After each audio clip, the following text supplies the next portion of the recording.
什么说谈帅哥得女生多付出啊？因为帅哥是比美女稀缺100倍的顶级资源。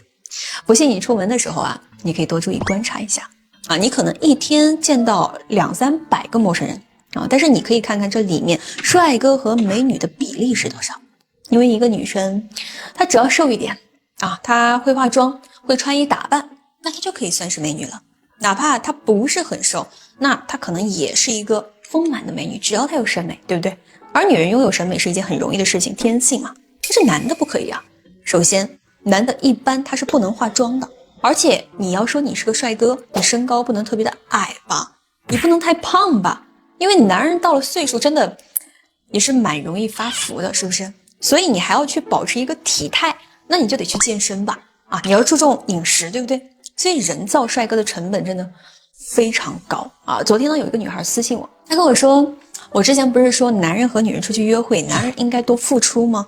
男人在这个恋爱里面开支应该是要占大头的，对不对？我之前是说过这个话，但是这个女生的男朋友呢，他不这么认为，为什么？因为她的男朋友认为应该 AA， 凭什么？那我当时呢就看了一下她男朋友的照片，然后我就回了她4个字儿：社会共识。我就明确的告诉了她啊 ，AA 都算你占便宜了。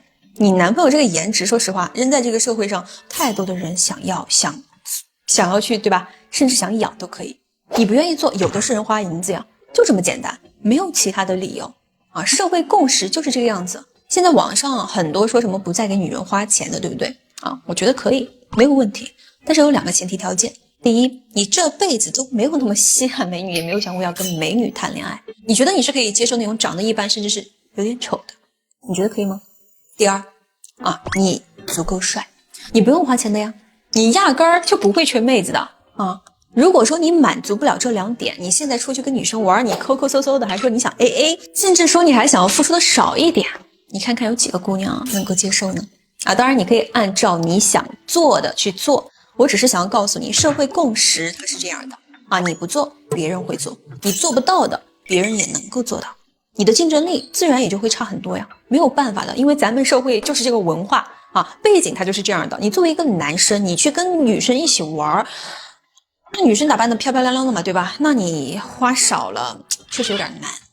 包括你父母、你朋友、你老师，对不对？你受到的教育，你吸纳的知识，是没有人会告诉你，你跟女生出去玩，你能够少花甚至不花的。那除了上面我说的，那这个女的要是不好看，或者说你确实就是个大帅哥，那可以的。